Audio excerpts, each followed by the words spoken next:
നമസ്കാരം. Raf talk ഫുട്ബോളിലേക്ക് എവർക്കും സ്വാഗതം. ഫിഫ വേൾഡ് കപ്പിൻ്റെ ഗ്രൂപ്പ് സ്റ്റേജ് മത്സരങ്ങൾ അവസാനിച്ചല്ലോ. ഇനി ഗ്രൂപ്പുകളില്ല. 32 ടീമുകൾ ഉൾപ്പെടുന്ന റൗണ്ട് ഓഫ് 32 പോരാട്ടങ്ങൾ നോക്കൗട്ടായിട്ട് നമ്മുടെ മുന്നിലേക്ക് എത്തുന്നു. കഴിഞ്ഞ വേൾഡ് കപ്പിൽ ആകെ 32 ടീമേ ഉണ്ടായിരുന്നുള്ളൂ. അത്രയും ടീമുകൾ ഇനിയും ബാക്കിയുണ്ട്. പക്ഷേ ഇനി അങ്ങോട്ട് നോക്കൗട്ടാണ്, തോറ്റ പുറത്താണ്. ഏതായാലും ഗ്രൂപ്പ് സ്റ്റേജ് കഴിയുമ്പോൾ ഉള്ള വിശദമായിട്ടുള്ളൊരു പരിശോധനയാണ് നമ്മൾ നടത്തുന്നത്. ഒരു ഗ്രൂപ്പിലും എന്തൊക്കെ സംഭവിച്ചു, എന്ത് സർപ്രൈസിങ് ആയിട്ട് വല്ല കാര്യങ്ങളും നടന്നിട്ടുണ്ടോ, ഇങ്ങനെയുള്ള കാര്യങ്ങളിലൂടെയാണ് നമ്മൾ കടന്നു പോകുന്നത്. ഗ്രൂപ്പ് എയിലേക്ക് പോയാലും ഏറ്റവും വലിയ സർപ്രൈസ് നടന്നത് അവിടെയാണെന്ന് ഞാൻ പറയും. Yes, South Africa round of 32ലേക്ക് കടന്നുപോയില്ലേ. ആദ്യ കളിയിൽ മെക്സിക്കോയോട് പൊട്ടി തകർന്നൊരു ടീമാണ്. പിന്നെ എന്താണ് സംഭവിച്ചതെന്നുള്ളതാണ്. സൗത്ത് ആഫ്രിക്ക ഉണ്ടാക്കിയ ഓളം അത് വേറെ തന്നെയാണ്, അത് സമ്മതിച്ചേ പറ്റൂ. ഇനി അവർക്ക് കാനഡയ്ക്കെതിരെ റൗണ്ട് ഓഫ് 32 മത്സരം കളിക്കാനുണ്ട്. ഏതായാലും സൗത്ത് ആഫ്രിക്ക ഈ വേൾഡ് കപ്പിലെ ഒരു വണ്ടർ ചെയ്തിട്ടുള്ള ടീമാണ് എന്ന് തന്നെ നമുക്ക് പറയേണ്ടി വരും. അവർ ആദ്യ മത്സരത്തിൽ മെക്സിക്കോയുടെ 2-0 പൊട്ടുകയും റെഡ് കാർഡൊക്കെ വാങ്ങി വല്ലാത്ത അവസ്ഥയിൽ പോയതുമാണ്. അവിടെ നിന്ന് അവർ ചെക്കിയയെ 1-1 സമനില പിടിക്കുകയും സൗത്ത് കൊറിയയെ തോൽപ്പിക്കുകയും ചെയ്തു. അത് ഈ വേൾഡ് കപ്പിലെ ഗംഭീര അട്ടിമറികളിൽ ഒന്ന് എന്ന് പറയാതെ വയ്യ. സൗത്ത് കൊറിയ വേൾഡ് കപ്പിൽ നിന്ന് എലിമിനേറ്റഡ് ആയിപ്പോയി. നമ്മളൊക്കെ പ്രതീക്ഷിച്ചത് മെക്സിക്കോയും സൗത്ത് കൊറിയയും മുന്നോട്ട് പോകും, സൗത്ത് ആഫ്രിക്ക പുറത്താകുമെന്ന രൂപത്തിലായിരുന്നു നമ്മുടെയൊക്കെ പ്രവചനങ്ങൾ ഉണ്ടായിരുന്നത്. ബട്ട് ഇത് ശരിക്കും പറഞ്ഞാൽ സർപ്രൈസിംഗ്ലി സൗത്ത് ആഫ്രിക്ക മുന്നോട്ട് കയറി എന്നുള്ളതാണ് ഈ ഗ്രൂപ്പിനെ ശരിക്കും ഇൻട്രസ്റ്റിംഗ് ആക്കി മാറ്റിയത്. മെക്സിക്കോ 3 കളി 3 ജയിച്ചു, 9 പോയിന്റ്. ആകെ 2 ടീമുകൾക്കാണ് 3 കളിയും ജയിക്കാൻ പറ്റിയത്. അതൊന്ന് മെക്സിക്കോക്കും ഒന്ന് അർജൻറ്റീനക്കുമാണ് എന്ന കാര്യം കൂടി ശ്രദ്ധിക്കുക. അപ്പോൾ മെക്സിക്കോ അവരുടെ ആധിപത്യം കൃത്യമായിട്ട് അവരുടെ സ്വന്തം കാണികളുടെ മുന്നിൽ അവർ കാണിക്കുകയുണ്ടായി. സൗത്ത് ആഫ്രിക്ക 3 കളി 4 പോയിന്റ് രണ്ടാം റൗണ്ടിലേക്ക് കടന്നു, അതായത് റൗണ്ട് ഓഫ് 32ലേക്ക് കടന്നു. സൗത്ത് കൊറിയ പുറത്തായതാണ് ഈ ഗ്രൂപ്പിലെ ഷോക്കിംഗ് ആയിട്ടുള്ള കാര്യം. 3 പോയിൻ്റ് അവർക്കുണ്ടായുള്ളൂ. ഒറ്റക്കളിയാണ് ഏഷ്യൻ വമ്പന്മാർക്ക് ജയിക്കാൻ പറ്റിയത്.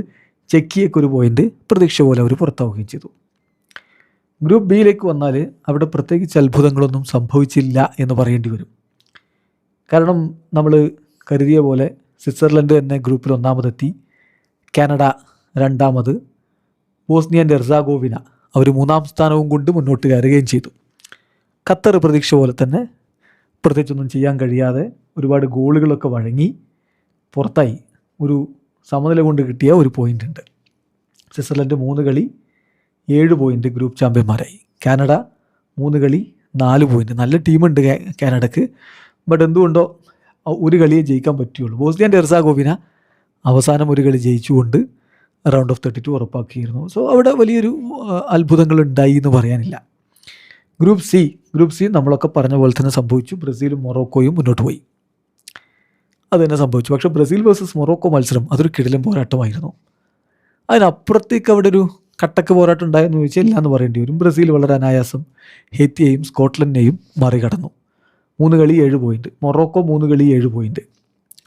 മൊറോക്കോക്ക് ഹെയ്ത്തി ഒരു ഞെട്ടിക്കലൊക്കെ കൊടുത്തു. അതുകൊണ്ട് അവരുടെ ഗോൾ ഡിഫറൻസ് ഒന്ന് താഴെ പോയതുകൊണ്ടാണ് അവർ 2-ാം സ്ഥാനത്തായി പോയത്. സ്കോട്ട്ലൻഡ് പുറത്തായി.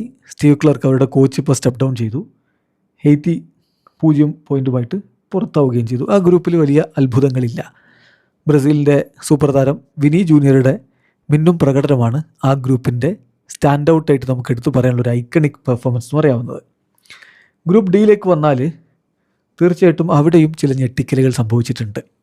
തുർക്കിയെ പുറത്തായത് എല്ലാവരും പ്രതീക്ഷിച്ച് USA തുർക്കിയെയും മുന്നോട്ട് പോയേക്കും, അല്ലെങ്കിൽ ഓസ്ട്രേലിയ ഒരു കോമ്പറ്റീഷനൊക്കെ കൊടുത്തേക്കും എന്നുള്ളത് മാത്രമാണ്. പക്ഷേ ആ ഗ്രൂപ്പിൽ നിന്ന് ബാക്കി എല്ലാവരും മുന്നോട്ട് പോയി, തുർക്കിയെ പുറത്തായി.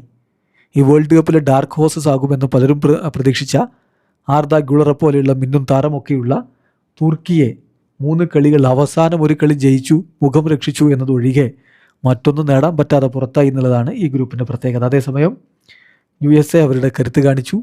അവസാന കളി പൊട്ടിയെങ്കിൽ പോലും 6 പോയിൻറ്റോടെ 1-ാമതെത്തി. പരാഗ്വേയേക്കാൾ മുകളിൽ ഓസ്ട്രേലിയ 3 കളി 4 പോയിൻറ്റ് 2-ാമത്, പരാഗ്വേക്ക് 3 കളി 4 പോയിൻറ്റ് 3-ാമത്. ഈ 3 ടീമുകളും മുന്നോട്ട് കടക്കുന്ന സ്ഥിതിയുണ്ടായി. സോ ഒരു ഞെട്ടിക്കലുണ്ടാക്കിയ മറ്റൊരു ഗ്രൂപ്പ് കൂടിയാണ് ഗ്രൂപ്പ് ഡി എന്ന് പറയേണ്ടി വരും. ഗ്രൂപ്പ് ഇയിൽ ജർമ്മനി മുന്നോട്ട് കയറി നമ്മളൊക്കെ പ്രതീക്ഷിച്ചാണ്.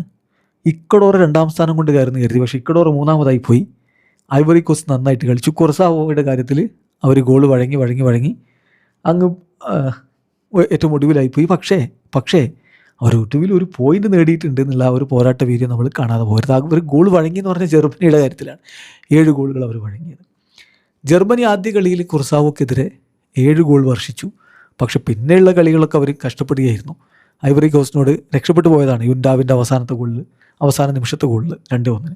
അതേസമയം ഇക്കഡോറിനോട് അവർ തോൽക്കുകയും ചെയ്തു. ഇക്കഡോർ ഒരു ഡു ഓർ ഡൈ പോരാട്ടം അങ്ങ് നടത്തി ഒടുവിൽ രക്ഷപ്പെട്ടു. ഇതിൽ ഒരു മിറക്കിൾ പോലെ ഇക്കഡോർ അങ്ങ് ഔട്ടാവും എന്നൊക്കെ കരുതിയതാണ്.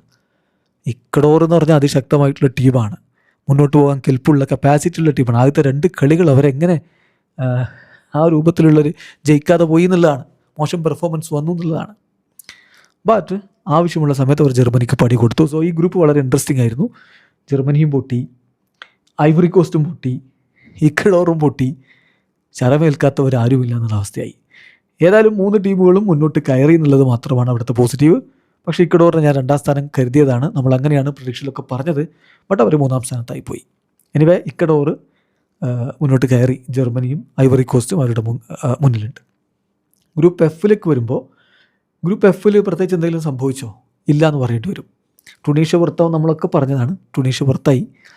നെതർലൻഡ്സ് ആയിരിക്കും ഗ്രൂപ്പിൽ 1ാമതെന്ന് പറഞ്ഞു. അത് തന്നെ സംഭവിച്ചു. ഒരു സമനില, ബാക്കി 2 കളികളും അവർ നന്നായിട്ട് കളിച്ചു. 7 പോയിൻ്റ് അവർ നേടി. ജപ്പാൻ സ്വീഡൻ, ഇതിൽ ആര് മുന്നോട്ട് പോകുന്നില്ലായിരുന്നു 2ാമത് വരുന്ന ചോദ്യം. പക്ഷേ ജപ്പാൻ തന്നെ 3 കളി 5 പോയിൻ്റോടെ ജപ്പാൻ 2ാമതെത്തുമ്പോൾ 3 കളി 4 പോയിൻ്റ് സ്വീഡൻ അവരും മുന്നോട്ട് കയറി. അപ്പോൾ ഇനിയിപ്പോൾ ജപ്പാൻ്റെ എതിരാളികളായിട്ട് വരാനുള്ളത് ബ്രസീലാണ് എന്നുള്ള ഇൻട്രസ്റ്റിംഗ് ആയിട്ടുള്ളൊരു കാര്യം കൂടി അവിടെയുണ്ട്. ആ ഗ്രൂപ്പിൽ വലിയ അത്ഭുതങ്ങൾ സംഭവിച്ചു എന്ന് പറയാനില്ല. ഗ്രൂപ്പ് ജിയിലേക്ക് വന്നാൽ ഇതിൽ ഇറാൻ്റെ പുറത്താകലാണ് ശരിക്കും എല്ലാവരെയും ഒന്ന് ഞെട്ടിച്ചിട്ടുണ്ടാവുക. ഒരു പക്ഷേ ബെൽജിയം 1ാമതെത്തുന്ന എല്ലാവരും പറഞ്ഞാണ്. ഈജിപ്ത്, ഇറാൻ, ഈ 2 ടീമുകളിൽ ആര് 2ാമത് വരും എന്നുള്ളതാണ് ചോദ്യമുണ്ടായിരുന്നത്. ഇറാൻ എങ്ങനെയെങ്കിലും മുന്നോട്ട് പോകും എന്നും കരുതിയവരുണ്ട് 3ാം സ്ഥാനം കൊണ്ടെങ്കിലും. ഇതിൽ ഇറാൻ ഒരു കളിയും തോറ്റിട്ടില്ല, ഒറ്റക്കളിയും തോൽക്കാതെ പുറത്താവുകയാണ്. അവരുടെ ചില ഗോളുകൾ ഡിസലവ് ചെയ്യപ്പെട്ടതൊക്കെ വളരെ വലിയ ചെറിയ മാർജിനലായിട്ടുള്ള സംഭവങ്ങളായിരുന്നു. കളി കഴിഞ്ഞതിന് ശേഷം മെഹദി തറേമി ഫിഫയ്ക്കെതിരെ ശക്തമായി രംഗത്ത് വന്നതൊക്കെ നമ്മൾ കണ്ടു. ഏതായാലും ഇറാൻ അവസാനം വരെ കാത്തിരുന്നിട്ട് പുറത്തായി. അപ്പോൾ ഏഷ്യൻ ടീമുകളിൽ ഇറാൻ പുറത്തായി എന്നുള്ളതാണ് ഇതിലൊരു ഇമ്പോർട്ടൻ്റ് ആയിട്ടുള്ള കാര്യം. അതേസമയം ന്യൂസിലാൻഡിൽ നിന്ന് നമ്മൾ പ്രത്യേകിച്ചൊന്നും പ്രതീക്ഷിച്ചിട്ടില്ല. അവർ പക്ഷേ ഇറാനെ സമനിലയിൽ തളച്ചു എന്നുള്ളതാണ് ഇറാന് പണിയായത്. ബെൽജിയം തന്നെ 1ാം സ്ഥാനത്ത് ഫിനിഷ് ചെയ്തു. 1 പതറിയെങ്കിലും പിന്നെ അവർ കാര്യങ്ങളൊക്കെ ആക്കി. 3 കളി 5 പോയിൻ്റ്. ഈജിപ്ത് അവരുടെ ഫുട്ബോൾ ചരിത്രത്തിൽ ആദ്യമായിട്ടാണ് ഒരു കളി വേൾഡ് കപ്പിൽ ജയിക്കുന്നത്, അതുപോലെ നോക്കൗട്ടിലേക്ക് കടക്കുന്നതും. പക്ഷേ ഇപ്പോൾ അവർക്ക് മോസലയുടെ പരിക്ക്, അദ്ദേഹം നോക്കൗട്ടിൽ ഉണ്ടായേക്കില്ല എന്നുള്ളൊരു ആശങ്ക അവർക്ക് വല്ലാതെയുണ്ട്. എന്തായാലും ആ ഗ്രൂപ്പിൽ ബെൽജിയവും ഈജിപ്തും മുന്നോട്ട്, വലിയൊരു അട്ടിമറിയൊന്നും നടന്നു എന്ന് പറയാനില്ല. ഗ്രൂപ്പ് എച്ച് ആണ് നമ്മളെ ഞെട്ടിച്ച മറ്റൊരു ഗ്രൂപ്പ്. ഉറുഗ്വായി പുറത്തായിരിക്കുന്നു.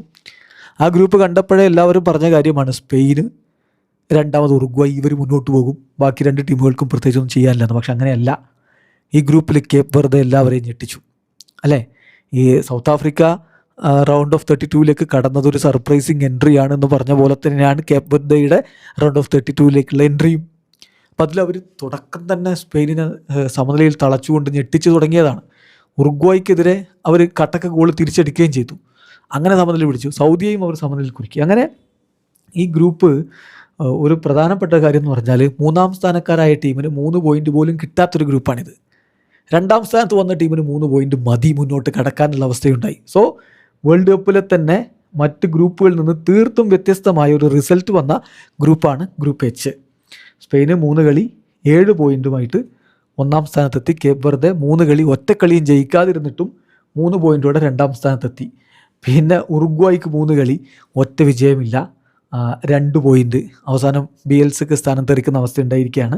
സൗദി അറേബ്യ 3 കളി 2 പോയിൻ്റ് 4ാമത്. ഇത് ശ്രദ്ധിക്കേണ്ട കാര്യം, ഈ ഗ്രൂപ്പിൽ ആകെ ജയിച്ചത് സ്പെയിനാണ്. 2 കളി അവർ ജയിച്ചു. ബാക്കിയുള്ള 3 ടീമുകൾക്കും ഒറ്റ ജയം പോലുമില്ല. വാവ്, ഇതല്ലേ ഈ വേൾഡ് കപ്പിലെ വളരെ മിസ്റ്ററി ആയിട്ട് മാറിയിട്ടുള്ളൊരു group. So group H world കപ്പിൽ വ്യത്യസ്തമായ ഒന്നാണ്.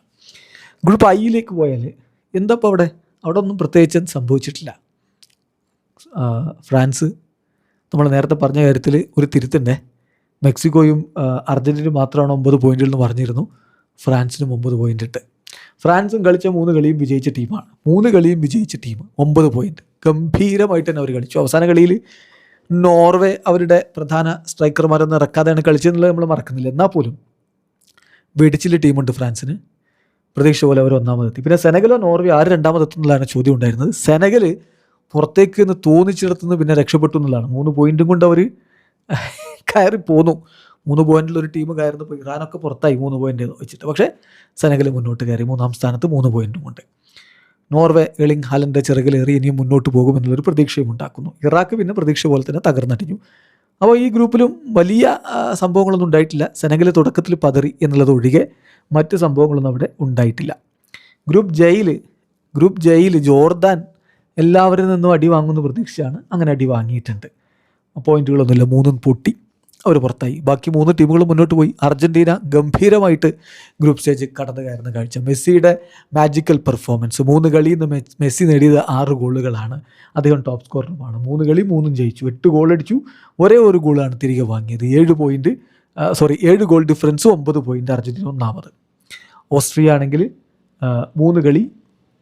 അവസാനത്തെ ഓസ്ട്രിയ അൾജീരിയ കളി കട്ടക്കട്ടയായിരുന്നു. ഒന്നങ്ങട്ടിടുന്നു, ഒന്നങ്ങട്ട് വാങ്ങുന്നു, ഒന്നങ്ങട്ടിടുന്നു, ഒന്നങ്ങട്ട് വാടുന്നു. അങ്ങനെ 3-3 എന്ന രൂപത്തിൽ 2 ടീമും ഒടുവിൽ പുറത്താകാൻ സമ്മതമല്ല എന്ന രൂപത്തിൽ തന്നെ കളിച്ച് 4 വീതം പോയിന്റുകൾ. ഓസ്ട്രിയ രണ്ടാമതും അൾജീരിയ മൂന്നാമതും. സോ ആ ഗ്രൂപ്പിലും പ്രത്യേകിച്ച് ഞെട്ടിക്കൽ സംഭവങ്ങളൊന്നും ഉണ്ടായിട്ടില്ല. ഗ്രൂപ്പ് കെയിൽ പോർച്ചുഗൽ ഒന്നാമത്, കൊളംബിയ രണ്ടാമത് നമ്മൾ പ്രതീക്ഷിച്ചെങ്കിൽ പോർച്ചുഗലിനെ വരച്ച വരയിൽ നിർത്തുന്ന കൊളംബിയയെ നമ്മൾ കണ്ടു. പോർച്ചുഗലിനെ ഞെട്ടിച്ച് DR കോങ്കോ സമനിലയിൽ തളച്ചുകൊണ്ട്. അപ്പോൾ ഈ ഗ്രൂപ്പിൽ ചില ഞെട്ടിക്കൽ നടന്നിട്ടുണ്ട്. കോങ്കോ മുന്നോട്ട് കടക്കുകയും ചെയ്തു. ഉസ്ബെക്കിസ്ഥാൻ പിന്നെ നമ്മൾ പ്രതീക്ഷ പോലെ തന്നെ തകർന്നടിഞ്ഞു. കളിച്ച 3 കളിയും തോറ്റു പുറത്തായിട്ടുണ്ട്. പക്ഷേ കൊളംബിയ കളിച്ച കളി അതൊരു തീപ്പൊരി കളിയാണ്. അവർ അർഹിച്ചതാണ്, വെൽ ഡിസേർവ്ഡ് ആണ് 1-ാം സ്ഥാനം. 3 കളി 7 പോയിന്റ്. പോർച്ചുഗൽ 2-ാം സ്ഥാനം കൊണ്ട് മുന്നോട്ട് കയറി. 3 കളി 5 പോയിന്റ്. പോർച്ചുഗൽ ആകെ 1 കളിയാണ് ജയിച്ചത്, 2 സമനിലയായി. DR കോങ്കോയുടെ കാര്യത്തിൽ അവർ 4 പോയിന്റ് പിടിച്ചു എന്നുള്ളത് പ്രധാനപ്പെട്ട കാര്യമാണ്. അവർ പോർച്ചുഗലിനെ സമനിലയിൽ കുരുക്കിക്കൊണ്ടാണ് തുടങ്ങിയത്. ഏതായാലും അവർക്ക് 4 പോയിന്റ്, അവരും മുന്നോട്ട് കടന്നു. അതവർക്ക് ചരിത്രമാണ്. ഗ്രൂപ്പ് എല്ലാണ്. ഗ്രൂപ്പ് എല്ലിൽ പ്രത്യേകിച്ചൊന്നും സംഭവിച്ചിട്ടില്ല. എന്ന് പറഞ്ഞാൽ അട്ടിമറിയൊന്നും സംഭവിച്ചിട്ടില്ല. ഇംഗ്ലണ്ടിനെ ഗാന സമനിലയിൽ കുരുക്കിയെന്ന് ഒഴികെ വേറൊന്നും സംഭവിച്ചിട്ടില്ല. ഇംഗ്ലണ്ട് തന്നെ ഒന്നാമത് ഫിനിഷ് ചെയ്തു. 3 കളി 7 പോയിന്റ്. ക്രൊയേഷ്യ രണ്ടാമത് വന്നു. 3 കളി 6 പോയിന്റ്. ആദ്യ കളിയിൽ ഇംഗ്ലണ്ടിനോട് തോറ്റതാണ്. ബാക്കി 2 കളി അവർ ജയിക്കുകയും ചെയ്തു. ഗാന ഒടുവിൽ 4 പോയിന്റുമായിട്ട് 3-ാം സ്ഥാനം കൊണ്ട് കടക്കുകയും ചെയ്തു. സോ അപ്പോൾ ഇതാണ് ഇപ്പോൾ സംഭവിച്ചിട്ടുള്ളത്.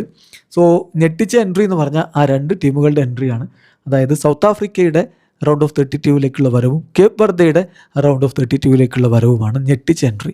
ഞെട്ടിച്ച പുറത്തുപോക്ക് എന്ന് പറഞ്ഞാൽ അത് ഞാൻ പറയും അത് തുർക്കിക്ക് സംഭവിച്ചതാണ് എന്ന് തന്നെ പറയുകയും ചെയ്യും. ഇനി നമ്മൾ ഈ ഗ്രൂപ്പിലെ മത്സരങ്ങളൊക്കെ കഴിയുമ്പോൾ ഗോളടിയുടെ കാര്യത്തിൽ മുന്നിൽ ആരാണ്?